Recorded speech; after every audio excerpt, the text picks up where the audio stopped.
Dios les bendiga, hermanos. Tengo un dulcito en la boca porque ando destruido de la tos, así que me van a perdonar. Pero con la ayuda del Señor vamos a ver la palabra de Dios. ¿Cuántos están emocionados de estar aquí? Me alegro mucho de verlos. Algunos estábamos orando para poderles ver ahora y el Señor nos ha concedido tenerles, así que sean bienvenidos. Dígale al que tiene la par, es una alegría estar a la par tuya. Es una alegría verte. Amén. Amén. Dios es bueno. Nuestros pastores están en Guatemala con los hermanos de Verbo. Están en un entrenamiento, un congreso de intercesores. Así que lo que nos han dicho es que ha sido un tiempo de mucha bendición. Y como ya saben, ¿verdad? En ese tipo de viajes, ahora en la tarde seguramente le llevan las 1001 personas para que oren, para que ministren. Así que cuando se acuerden, oren por ellos. Específicamente, mi papá anda mal de salud también. De hecho, él me enfermó a mí. Él tuvo la culpa. Pero que Dios lo fortalezca y que abunde la palabra, porque cuando a ustedes les va a pasar cuando los inviten a ministrar. ¿Cuántos dicen amén? Amén. Solo la hermana Ani lo creyó. A usted, ITC es una iglesia de ministros, hermanos. Amén.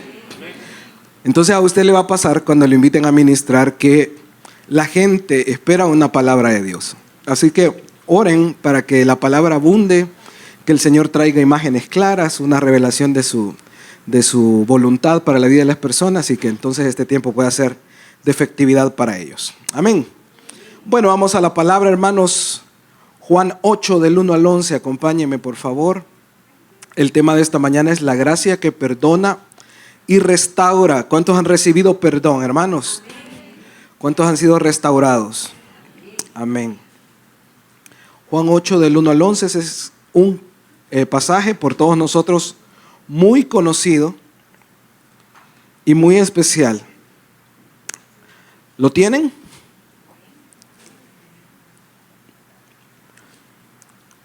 Dice así la palabra del Señor: y Jesús se fue al monte de los olivos, y por la mañana volvió al templo, y todo el pueblo vino a él, y sentado él les enseñaba.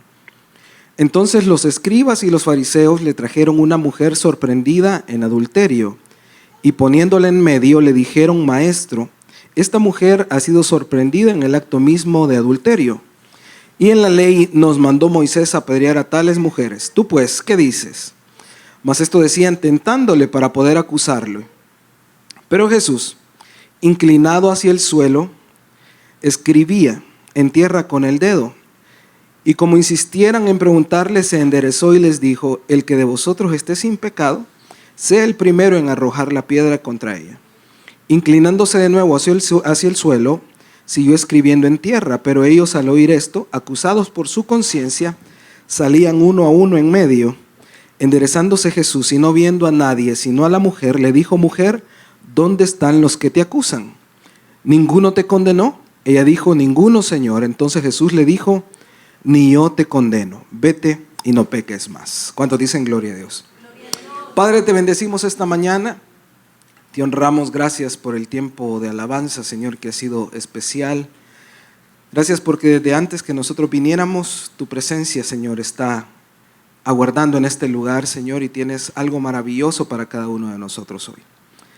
Te honramos, te bendecimos en el nombre poderoso de Jesús. Amén y amén. Bueno, este es un capítulo muy especial porque revela la naturaleza de Dios para con nosotros. Dígale a alguien que tiene la par: Dios te ama.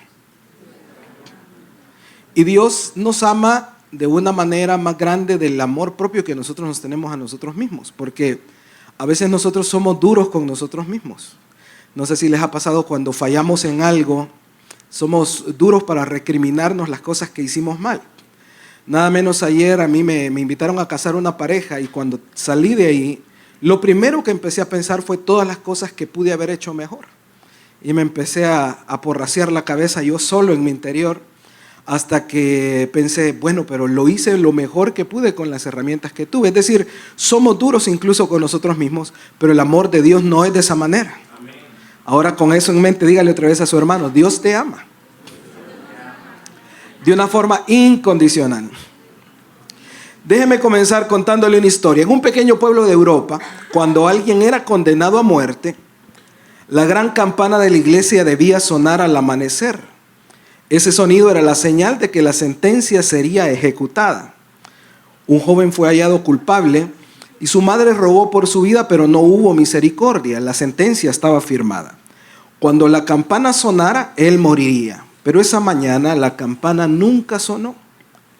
Los guardias subieron a la torre y encontraron a la madre colgada del badajo de la campana. Su cuerpo estaba molido, sangrado por los golpes, pero había impedido que el juicio sonara. Tomó el lugar de su hijo y el pueblo, al ver su sacrificio, perdonó al joven. ¿Cuántos habían escuchado esta historia alguna vez? Mire qué tremendo. Cuando sonara la campana en ese pueblo, pues iba a ser ejecutado el muchacho, pero la mamá fue y sin que nadie le viera, se aferró al badajo, es esa cosa que golpea la campana, y ella tomó el lugar de su hijo. Yo cuando escuché esta historia me conmovió mucho porque, sí o no, hermanos, que es la gracia que el Señor aplicó a nosotros. Él tomó nuestro lugar. Por eso me gusta esa canción que dice, gracias sublime es, perfecto es tu amor, tomaste mi lugar, cargaste tú mi cruz. Y hermanos, la verdad es que cada uno de nosotros, como yo les he predicado y nuestro pastor les ha predicado en múltiples ocasiones, merecíamos la condenación y el castigo eterno, pero el Señor se interpuso. Y Él fue molido para que nosotros vivamos en libertad. Dice Isaías 53:5 que Él fue herido por nuestras rebeliones, fue molido por nuestros pecados, y el castigo de nuestra paz fue sobre Él, y dice que por su llaga fuimos nosotros curados, hermanos. Entonces el Señor tomó ese lugar. Y para nosotros es importante cada día caminar con la conciencia de que todo lo que tenemos es por gracia. Hay momentos en que suele ser que nosotros perdemos de vista eso y pensamos que las cosas buenas que suceden es porque nosotros somos muy capaces, que cuando se nos da quizás un ascenso en el trabajo es por la gran inteligencia que tenemos, o cuando las cosas marchan bien es porque algo de bueno hay en nosotros. Y eso es verdad, hay algo de bueno en nosotros, pero es la gracia de nuestro Señor Jesucristo. Por eso no podemos perder de vista que cada cosa buena que nos sucede no es por nosotros, sino por la gracia del Señor que está en nuestra vida. ¿Le ha pasado, por ejemplo, que hay oportunidades que a usted se le abren y usted se queda pensando, pero fulano de tal tenía un currículum más preparado, esta persona tenía mejores habilidades para hacer las cosas, pero lo que sucede es que la gracia de Dios reposa sobre cada uno de nosotros? Y es importante aprender a entender esto y que no se nos vaya la mano con la buena autoestima que nosotros tenemos. Me impresiona mucho que se habla de un teólogo de Estados Unidos, una mente muy privilegiada, de nombre Jonathan Edwards, y él decía, cuando yo comparo mi pecado, cuando puedo ver dentro de mi pecado, me doy cuenta que es un inmenso abismo, como que fuera un infierno. Ahora, él lo dice, pero lo que la gente decía de él es que era una persona altamente santa. Siempre estaba en oración, siempre estaba en lectura de la palabra, pero él decía que cuando miraba hacia adentro, él percibía que su pecado era como un abismo, como el del infierno. ¿Cuántos han pensado así de sí mismos? Uy, mi pecado es como el infierno. Quizás no hemos tenido ese concepto. Y esta persona decía, yo necesito aprender a arrepentirme de mi arrepentimiento.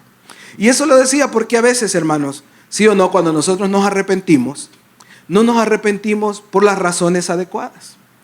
No sé a cuántos les ha pasado, pero a los ministros de alabanza les pasa seguido, ¿verdad? Cuando les toca ministrar, va la oración del arrepentimiento. Señor, no lo vuelvo a hacer, me toca ministrar ahorita, perdóname, ayúdame. Ese es un mal arrepentimiento, porque es pedirle perdón a Dios o un arrepentimiento porque tengo que ir a hacer algo donde necesito que Dios me use. Y de repente nos encontramos usando a Dios y a su presencia para nuestro beneficio. Dígale a alguien, no pongas esa cara de serio, todavía va empezando, dígale.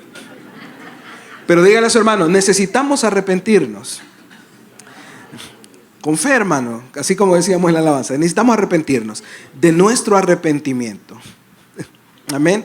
Así como esa madre fue molida para que su hijo viviera, Cristo fue molido para que nosotros vivamos en libertad, y esa es su gracia. Pero volvamos al pasaje, hermanos. Miren, dice que Jesús esto es importante, y ya lo voy a relacionar. Jesús había bajado del monte de los olivos. Era un lugar que él buscaba para ir a orar. Y cuando él baja para ir y para enseñar en el templo, él dice que está sentado, está enseñando. y los fariseos buscan el momento para llegar y ponerle un caso al Señor. Ellos andaban muy deseosos de encontrar alguna falla en el discurso del Señor, alguna falla en el proceder del Señor. Ellos querían sorprender al Señor con la ley, ¿verdad? Y siempre estaban buscando ocasión para él. Entonces le llevan a esta mujer y le exponen el caso. ¿Qué dices tú que hagamos? Y dice la palabra que el Señor escribía y de repente pues cuando el Señor escribía le dice que el que esté libre que lance la primera piedra y todos se terminan yendo. Pero dice aquí, enderezándose Jesús y no viendo a nadie sino a la mujer, le dijo: ¿dónde están los que te acusaban? ¿Ninguno te condenó? Jesús le pregunta y ella le dice: ninguno. Entonces yo tampoco te condeno. Vete y no peques más. ¿Cuánto dan gloria a Dios por el perdón del Señor? Amén. Hermanos, el perdón reconoce la verdad, pero ofrece misericordia. Dios nos perdona, a todos nosotros nos ha perdonado y pues la muestra es que estamos aquí, estamos vivos, hermanos. Con todo y todo estamos aquí con buena salud. Amén. Entonces Dios nos perdona, Dios nos da su gracia, Dios nos da su amor, pero tampoco es una cuestión de que nosotros vamos a agarrar esto como, para usar una palabra muy salvadoreña, como changoneta, ¿verdad? Y entonces andar luego libremente haciendo lo que bien nos parece. Hay una iglesia aquí muy grande, ustedes van a saber el nombre, pero me decía alguien cercano que cuando se daban los cultos de milagros, la gente oraba por los milagros, sucedían los milagros y la gente decía al Señor que si Dios les complacía el milagro, les daba el milagro, ellos iban a pasar y iban a dar el testimonio. Eso era lo que daban a cambio. Entonces la gente daba el testimonio y a la semana andaba igual de como habían dado siempre. Es como dar una cosa a media, ¿verdad? Dios me contestó esto y ahora yo sigo en lo que estaba. Ese no es el deseo de Dios para nosotros. El deseo de Dios es que Él intervenga, que nosotros recibamos su perdón, pero que entonces nuestra vida sufra un cambio. Si nosotros pudiéramos recordar, hermanos, alguna vez donde la mano del Señor nos sacó, nos liberó de algo, ¿cuál fue la siguiente actitud que yo tomé? ¿Cuál fue el camino por el cual yo caminé luego de que vi la intervención de la mano de Dios? Puede ser que hayamos sido fáciles para olvidar, que a la vuelta de los días volvimos a algunas prácticas y cosas que estábamos haciendo, pero no debemos nosotros de jugar con la gracia que hemos recibido de parte del Señor, porque es una gracia que tuvo un alto precio, diga conmigo, un alto costo. No fue fácil lo que tuvo que vivir nuestro Señor. Tan así era que una noche antes de que fuera el sacrificio, dice la palabra que el Señor estaba angustiado al punto que lloró sangre, dice. Sus lágrimas eran como gotas de sangre, era un estrés, era pesado. Y el Señor le dice al Padre: si tú pudieras evitarme esto, qué bueno sería, pero no se haga mi voluntad sino sea como tú quieres. Y el Padre permitió que Jesús avanzara. Hermanos, ese era nuestro lugar. Y eso es un nivel de castigo que nosotros jamás vamos a tener la necesidad de vivir, de sufrir, porque Él ya lo pasó. Entonces, cuando yo he recibido el perdón, lo primero que se tiene que activar en mi mente es un espíritu de gratitud y es un espíritu de yo no puedo volver a aquellas cosas que castigaron al Señor.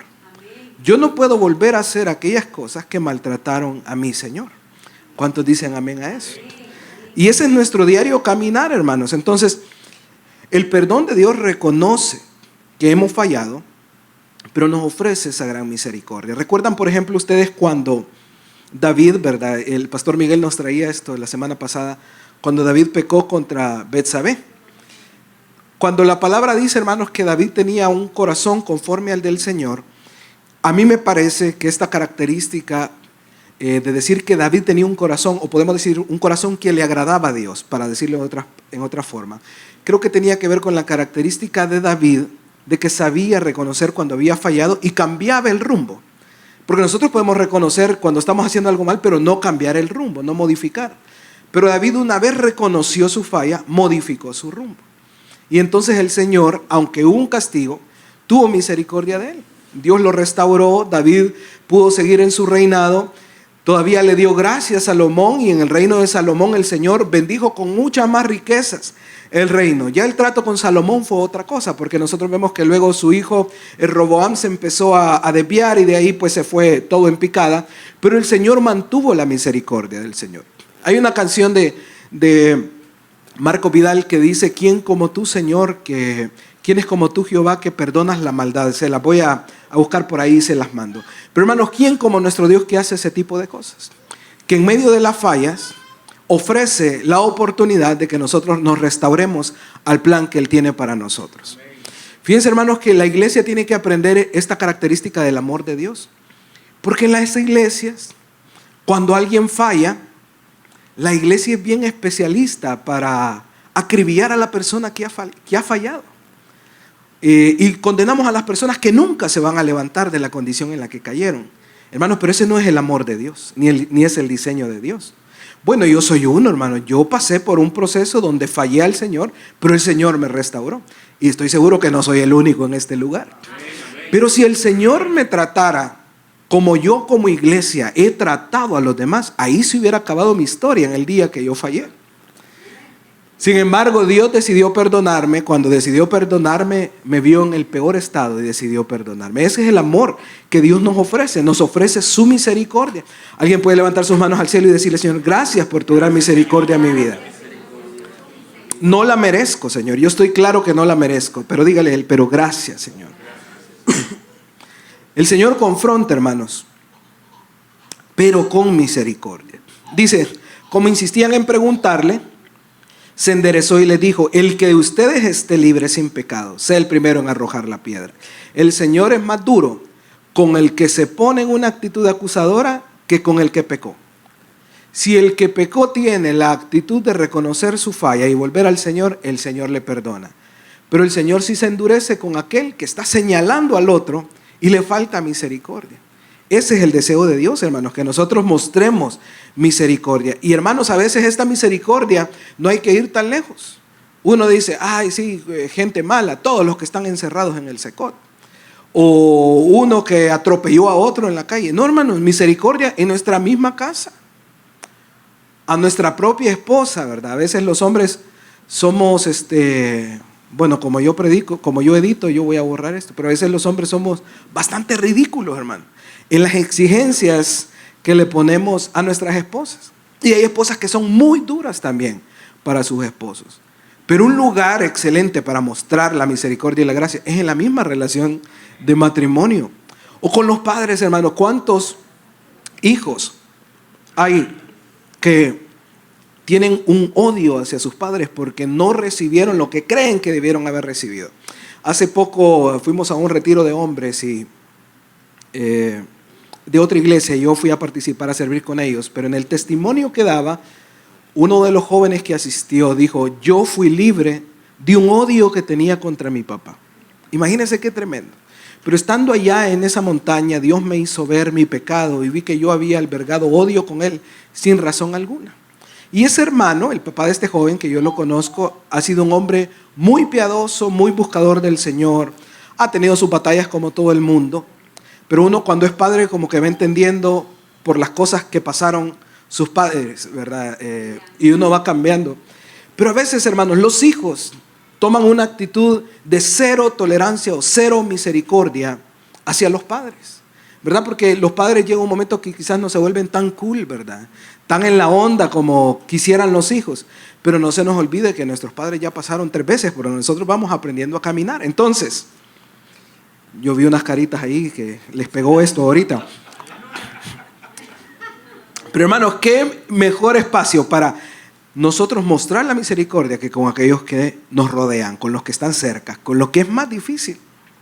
Yo le contaba a Obed de una persona con la que me tocó trabajar, y esta persona me levantó la voz, me habló feo, pero Dios me dijo, cuando volví a tratar con ella, súper resumiendo el cuento: muestra misericordia porque es a esta gente a la que ustedes como cristianos deben alumbrar. Ok, pero para mí quizás es más fácil mostrarle misericordia a esa persona que voy a ver de vez en cuando que a alguien que veo todos los días. Entonces yo necesito ser congruente y dar de lo que Dios me ha dado, de lo que yo he recibido, otorgarlo a los demás con toda libertad. ¿Cuántos dicen amén a eso?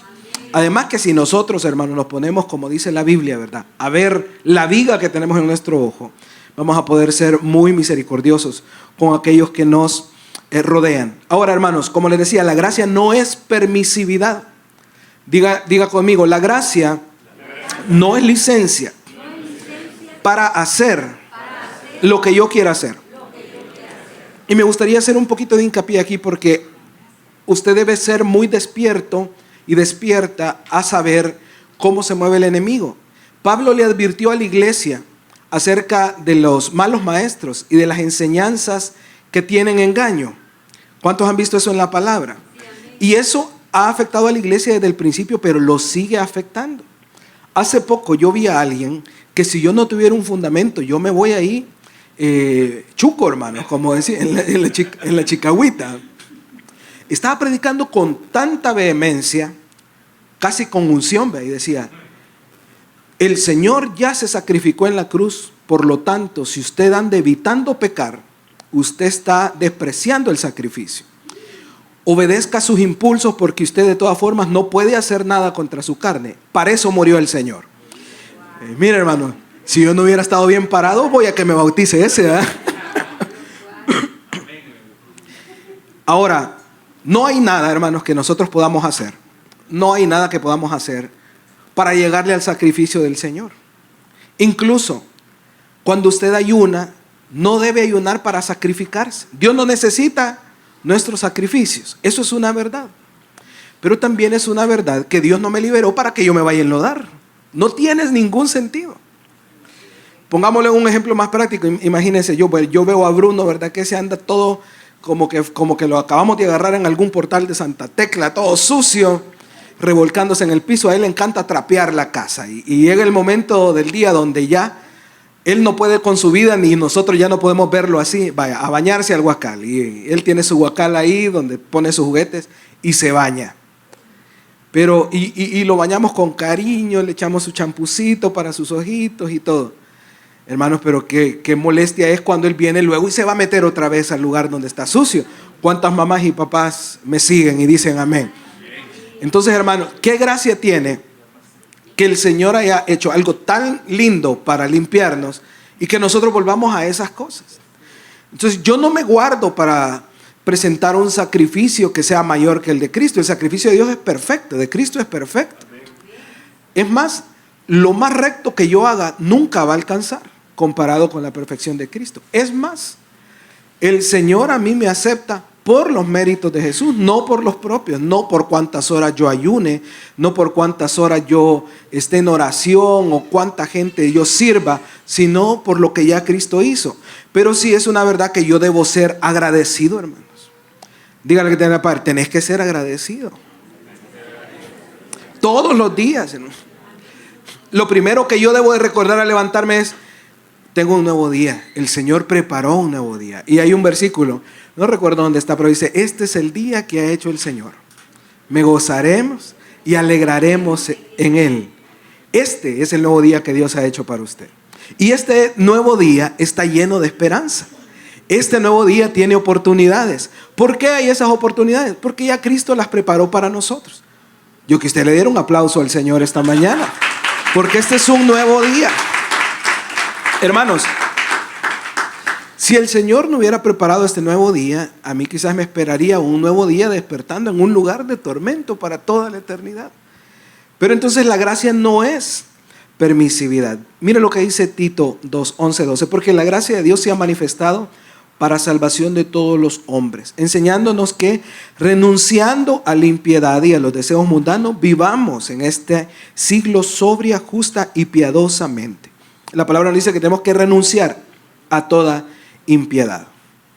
Y hay un detalle, hermanos, para volver a nuestra historia, que a mí me llama muchísimo la atención. Regáleme cuidado aquí, atención, porque esto es de mucha bendición. Versículo 6 de Juan 8.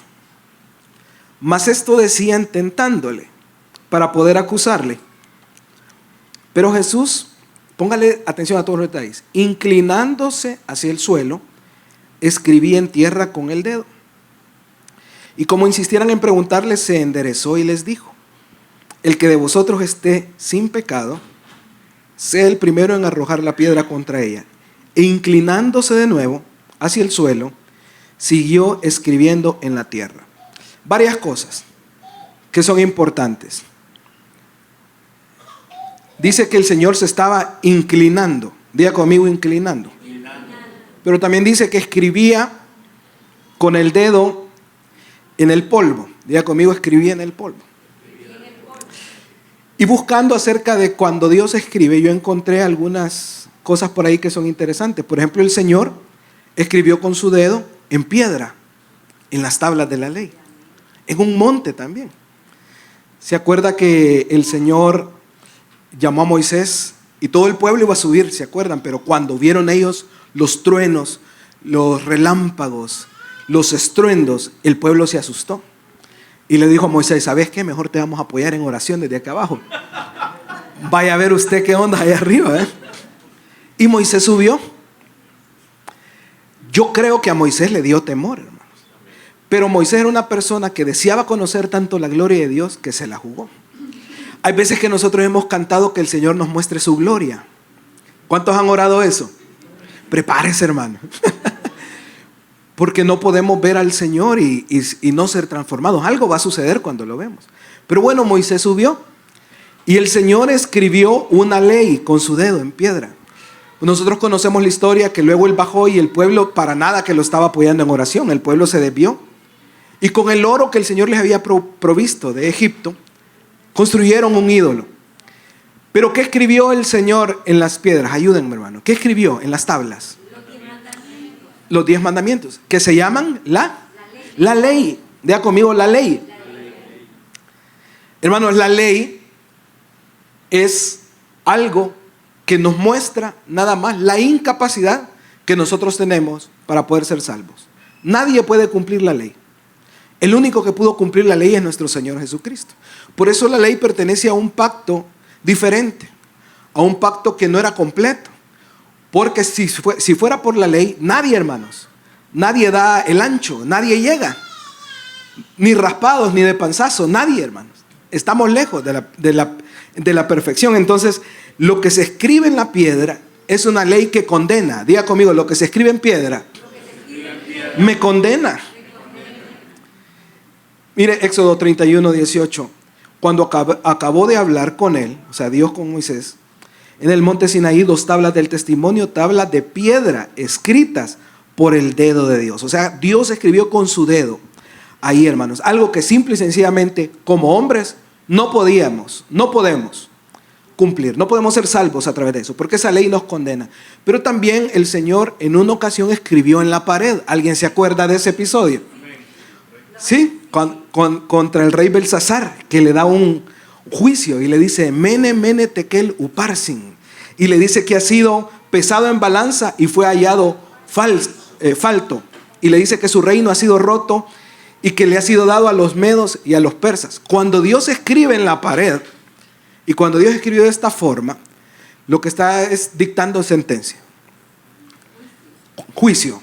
No se puede cambiar. Lo que Él ha diseñado no se puede cambiar. Cuando escribe en las tablas, cuando escribe en piedra, es algo que no podemos cumplir, que nos condena. Cuando escribe de esta otra forma, es que Él ha lanzado su juicio. Pero también el Señor escribe en otro lugar. Y dice la palabra que Él escribe en el registro celestial. ¿Y qué escribe en los libros del registro celestial? Diga conmigo, escribe mi nombre. Diga con fe, mi nombre está escrito en ese lugar. ¿Cuántos se gozan de eso, hermanos? Y entonces Él escribe ahí para salvación. Yo no sé si ustedes se alegran, pero yo estoy alegre. Porque si ahorita, hermanos, oímos ese trompetazo, yo voy a volar. Los zapatos van a quedar aquí. Ahí me los guardan. Y si le quedan ahí se los regalo. ¿O cuántos se van a ir también? Diga con fe, hermanos. ¿Cuántos creen que Jesucristo es el Hijo de Dios? Aquí vamos a resolver esto. ¿Cuántos creen que Jesucristo es el Hijo de Dios? ¿Cuántos creen que es el Hijo verdadero unigénito de Dios? ¿Cuántos creen que el Señor envió a Cristo para morir por nuestros pecados? ¿Cuántos creen que somos salvos por la gracia? Amén. Vaya, nos vamos todos, hermano. Ahí solo que usted quiera quedar, ve a orar por los demás huéspedes. Pero el Señor escribe en los registros del cielo. Y ahí está escrito nuestro nombre, hermanos. Y esa es una bendición. Ese es otro tipo de escrito. Pero en el pasaje, lo que nosotros vemos es que el Señor escribe en el polvo. Mire qué interesante. Y dice que Jesús se inclinaba hacia el suelo y escribía en el polvo. Fíjese que hay una palabra en el original. Se me ha perdido aquí. Además, no quiero yo demostrar que sé hablar griego esta mañana. Pero en el original, la palabra que describe lo que está, o el significado de la palabra cuando dice que Jesús escribía en el polvo, dice que esa palabra tiene muchas implicaciones, entre ellas llevar un registro. Otra dice que puede significar que lo que Jesús escribía era leyes que demostraban que los que estaban acusando no cumplían. Y otro significado de esta palabra, porque no está claro, pueden ser las 3 o 4 opciones que tiene, es que el Señor estaba llevándoles una bitácora de las cosas que ellos habían hecho. Y el Señor dice que escribía en el suelo. Y yo creo que lo que escribía ahí no solamente era lo que acusaba a los demás, pero también lo que acusaba a aquella mujer. Ahora, cuando usted escribe algo en el polvo, ¿qué va a suceder cuando el viento sople por ese polvo? Se va a borrar, hermanos. Entonces, cuando el Señor escribe en el polvo los pecados que nosotros hemos cometido, el viento de su espíritu los borra. ¿Cuántos dicen gloria a Dios por eso? Hay momentos, déselo fuerte a Él.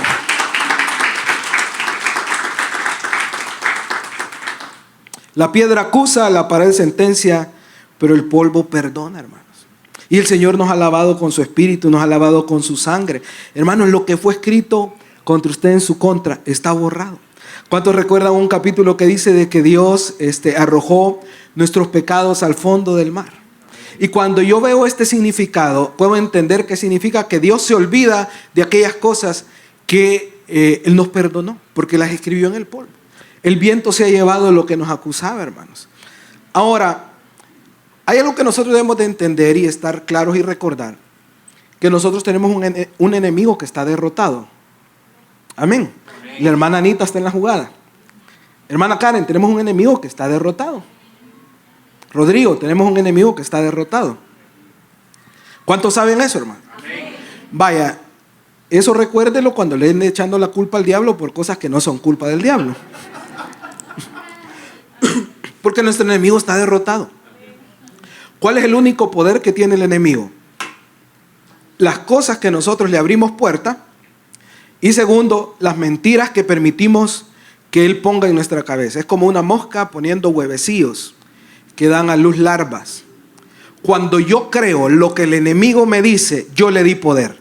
Pero el enemigo no tiene más poder del que yo le pueda dar. Lo voy a repetir, hermanos. Nuestro enemigo es un enemigo derrotado. ¿Cuándo fue derrotado, hermanos? Cuando el Señor resucitó de entre los muertos, el Señor derrotó la muerte. Satanás ha sido derrotado. No es el mismo Satanás que en el desierto le dijo al Señor, todos estos reinos me pertenecen. No es el mismo. Porque en Mateo 28 nosotros vemos que el Señor dice, toda potestad me ha sido dada. De Jehová es la tierra y su plenitud. Nuestro enemigo no tiene poder. Pero si yo le creo las mentiras que Él ha hablado para mí, yo le concedo poder. Y hay mentiras que Él va a decirte como estas. Por ejemplo, hacerte dudar de la salvación que Dios te ha dado. Y hacerte dudar que lo que has hecho en la vida no tiene perdón. Hermanos, les voy a decir algo con toda libertad, con toda seguridad. Usted puede haber matado a alguien y ese pecado tiene perdón. No crea lo contrario. Ahora, si lo van a encerrar por ese delito, que lo encierren, ¿verdad? Esa es su consecuencia. Pero no es que usted no tiene perdón. No hay cosa que usted haya hecho que Dios no haya perdonado. Ponga su mano en su corazón para darse más paz y diga, no hay pecado que yo haya cometido que Dios no haya perdonado. Ahora diga así, no hay pecado que yo vaya a cometer que Dios no haya perdonado. En el nombre del Señor usted no va a cometer peores cosas que las que hasta hoy ha hecho. Pero en el caso que las hiciera, Dios ya las dio también, ya las incluyó en la lista. Ese es el amor del Señor. Y no lo podemos comprender, hermanos. Ahora, esto, como les digo, no es para que nosotros vayamos. Bueno, entonces, ya, ¿verdad? Ya me exoneraron esa materia. No, hermanos. Al contrario, esto me debe a mí llevar a una actitud de decir qué grande es el amor de Dios. Es digno de que le dé mi vida entera. Es digno de que le sirva de una mejor manera que como lo he estado haciendo. A veces nosotros andamos por la vida del 1 al 10 con -5 de agradecimiento por lo que Él nos ha dado. No queremos servir, no queremos llegar a alabar al Señor. Nos ponen en atalayas, no oramos. Nos mandan el TCD, no lo hacemos. Yo por eso lo regaño esta mañana, hermanos, con amor. Pero hermanos, lo que pasa cuando no hacemos esas cosas es que caminamos por la vida olvidando lo que hemos recibido. No podemos olvidar. Por eso el salmista le dice a su propia alma: bendice, alma mía, a Jehová y no olvides ninguno de sus beneficios. Salmo 103. No podemos olvidar cuando Dios nos restauró, cuando Dios nos rescató, cuando Dios nos levantó, y que nuestro pecado ha sido escrito en el polvo, hermanos, y ese polvo se lo ha llevado el viento de su espíritu. No hay condenación. El enemigo viene delante del trono y se presenta ante el Señor y le dice: mira lo que hizo Maritza, vea, dijo esto y lo otro. Y el Señor le dice: sí, pero aquí ella aparece con su saldo en blanco. Y luego llega y acusa a Rodrigo, a Aldo, a quien sea, y el Señor presenta su saldo. ¿Pero de qué me estás hablando? Esa es la gracia que tenemos delante del Señor. Pero es una gracia que nos restaura y que nos debe de llevar a posicionarnos hacia donde Él ha diseñado para nosotros. Esa gracia, en tercer lugar, ya le di 2 puntos, no sé si los ha sentido, pero en el tercero, es que la gracia nos restaura. ¿Dónde están los que te acusan? Ninguno, le dice ella. Entonces ni yo te condeno, vete y no peques más. Cuando hemos recibido esa palabra que nos dice: sigue adelante, cambia tu rumbo, modifica tu dirección, entonces yo puedo recordar, por ejemplo, como dice el Salmo 42, que el Señor me hizo sacar del pozo de la desesperación. Un día esto le vamos a pedir a hermana Ani que lo cante otra vez, ese salmo que nos encanta, que nos bendice. Nos sacó del lodo cenagoso, puso nuestros pies sobre peña y enderezó nuestros pasos. ¿A cuántos el Señor les ha enderezado sus pasos? Amén. No tiene sentido volver a caminar de manera torcida, porque Él ha enderezado nuestros pasos. Mira, Isaías 61:3 dice que el Señor ha mandado a que a los afligidos de Sión se les dé una diadema en lugar de ceniza, óleo de gozo en lugar de luto, manto de alegría en lugar del espíritu angustiado. La gracia nos restaura, nos pone en una posición diferente. Recuerdo con mucho ternura en mi corazón cuando vi este pasaje con entendimiento por primera vez, que cuando José, ya en su posición del segundo después de Faraón, recibe a sus hermanos y los perdona. Usted ha visto en el relato que dice que José hay momentos que no aguantaba y se salía del lugar a llorar. Estaba conmovido. Y pasaron unos años donde Dios le permitió a Jacob estar con su padre, pero luego muere Jacob.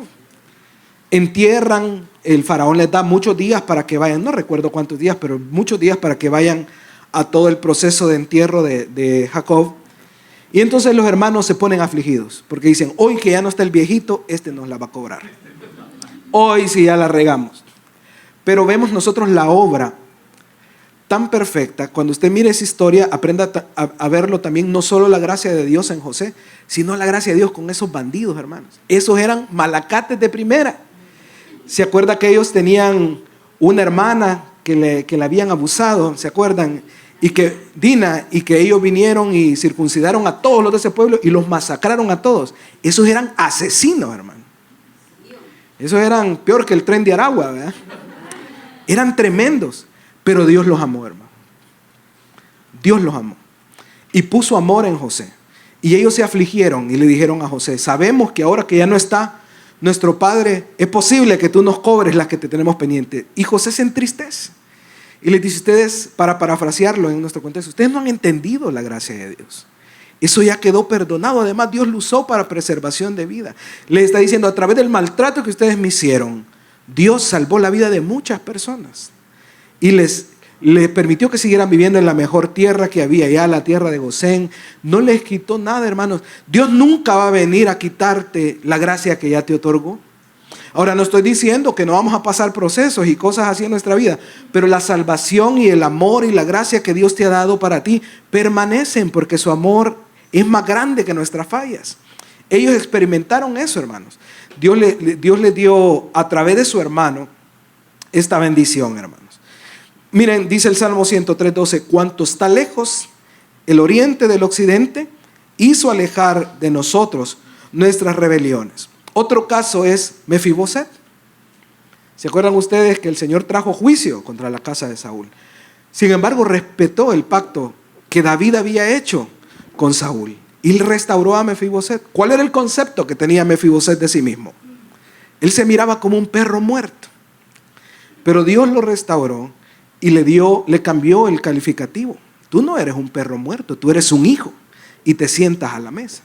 Miren, hermanos, uno dice, qué bárbaro cómo se decía a sí mismo, pero si somos honestos, muchas veces nosotros tenemos una actitud hacia nosotros mismos, como les decía al principio, bastante destructivo. Fíjense que yo estaba yendo, les voy a contar aquí mis traumas, hermanos, catarsis, ¿verdad? Aquí están las psicólogas.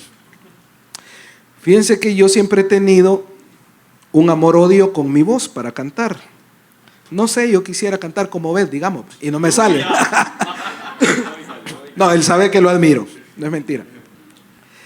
Entonces yo empecé a ir a donde una vocal coach y le empecé a contar mis traumas y todo y le decía, fíjate que yo tengo una aplicación y es cierto, cuando estoy cantando a veces la pongo y me va indicando cuando me salí de la nota y me enojo cuando no le pego a la nota.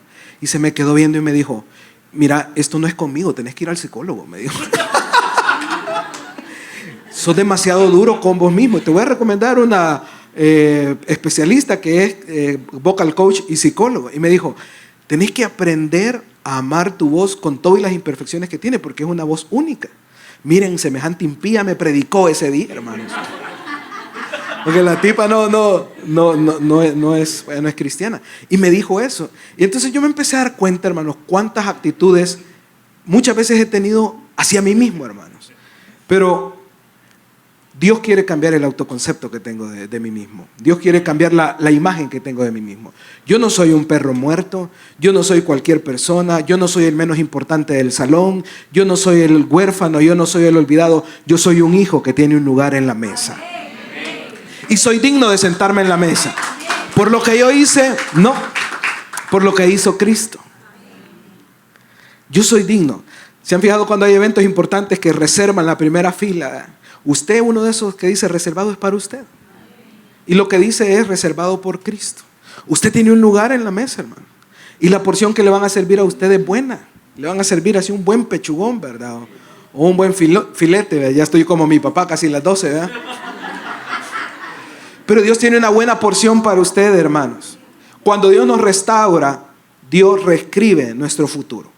Porque yo sé los pensamientos que tengo acerca de vosotros, dice Jehová. Ayúdeme, pensamientos de bien y no de mal, para darlos el fin que esperáis. Aquí dice pensamientos de paz. Usted puede tener paz acerca del futuro. ¿Qué va a pasar en su futuro? ¿Cómo me va a ir mañana? Tenga paz, que le va a ir bien. ¿Cuántos creen eso, hermanos? Dígale que tiene la par, tener paz que te va a ir bien. Dígale a su hermano, ¿sabes cuál es el día más espectacular para ti? Dígale a su hermano, ¿sabes cuál es el día más espectacular para ti? El día de mañana. Dios te va a sorprender mañana. Póngase profético. Dios te va a abrir caminos mañana. Dios te va a dar gracia mañana. Porque si te la dio ahora, te la va a dar mañana. Y aquí retomo una frase de mi papá, sacado de su película favorita, de La Cabaña. No podemos imaginarnos un futuro en el que Dios no está. Si Él es eterno, hermanos. Nosotros vamos a dejar este plano algún momento, pero el Señor nunca deja de ser. Y mientras estemos en este plano, siempre Dios nos va a sacar adelante. Siempre Dios va a tener el sustento. Siempre Dios va a tener la provisión. Siempre Dios va a tener la sanidad. Siempre va a tener palabras. Hermanos, hay momentos que ya usted no va a tener nada, solo carbón y hielo en la refri. Ese día usted va a comer. Dios no le va a desamparar. Dios va a reescribir su futuro, hermanos. Y por último, porque los quiero sacar en 45 minutos. Vamos, 44:39. La prédica. La gracia activa nuestro llamado. ¿Cuántos dicen amén, hermanos?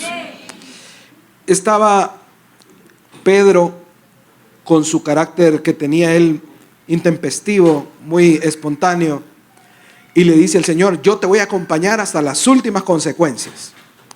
Todos estos, ¿verdad? Y lo señala así, todos estos aguados, ¿verdad? Te pueden fallar, pero yo no te voy a fallar. Y el Señor le dice: Pedro, antes de que cante el gallo, por tercera vez tú me habrás negado. Y pasó así, hermanos. La gente decía: este es discípulo de Jesús. No, decía, él lo negaba. Y en una hasta maldijo, dijo malas palabras, porque el acento, la forma de hablar lo delataba que había estado con Jesús. Intencionalmente empezó a hablar salvadoreñamente, ¿ve? Para que pasara desapercibido. Hay veces que hacemos esas cosas, ¿verdad? Nos vamos totalmente opuestos porque nos da vergüenza quizás que sepan que somos seguidores del Señor.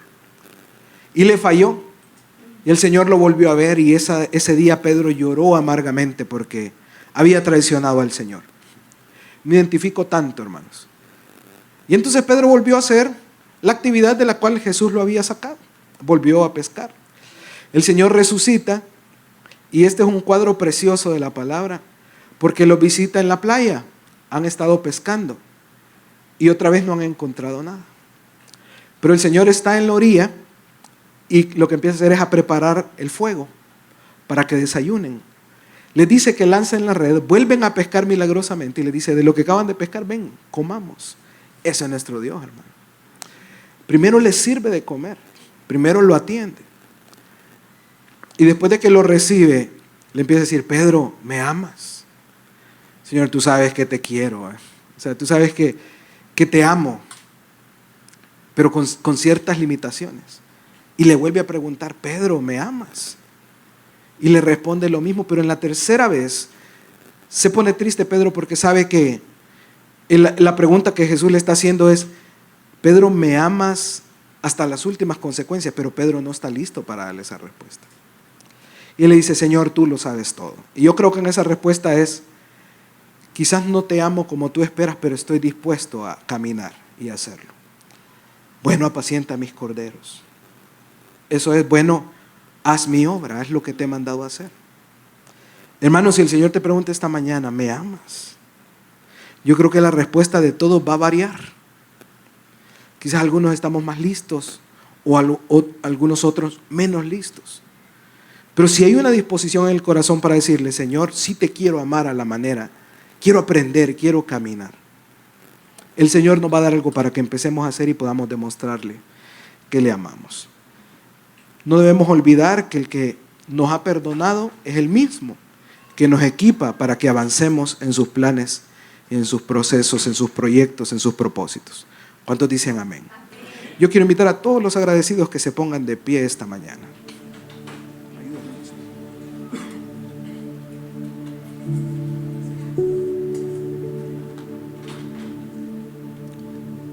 Antes de empezar yo a orar, yo quiero pedirle, porque vamos a unir esto con la Santa Cena. Y antes de que pasemos a todo esto,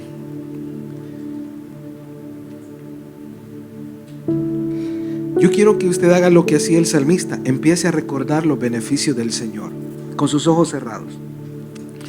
Sé que el Espíritu Santo va a traerle a memoria tantos episodios en este momento. Recuerde esas veces que usted fue totalmente en contra de ese llamado, de esa voluntad de Dios. Y empiece a darle gracias por cómo Él con amor le ha ido trayendo, le ha ido llamando y le ha perdonado. Ahora, todos con sus ojos cerrados. Por favor, por respeto, todos con sus ojos cerrados.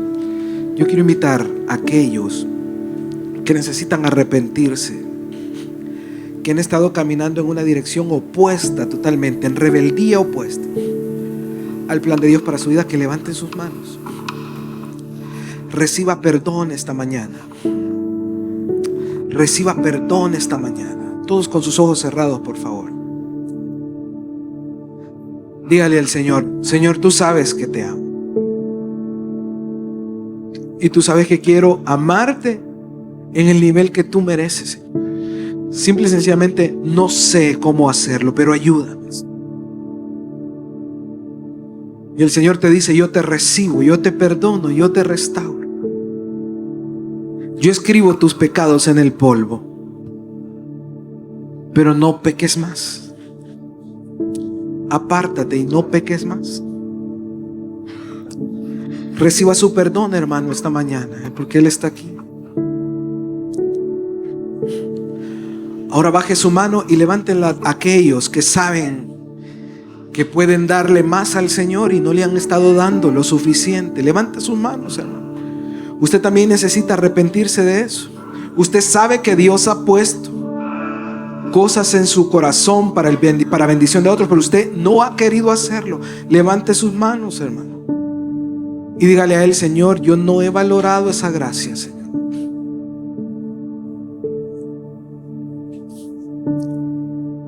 Y el Señor te dice: yo te recibo. Yo te perdono, yo te recibo.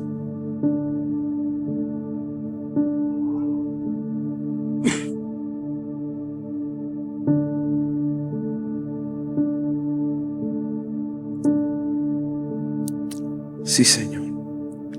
Te agradecemos, Señor, por tu gran amor, por tu gran misericordia, Señor.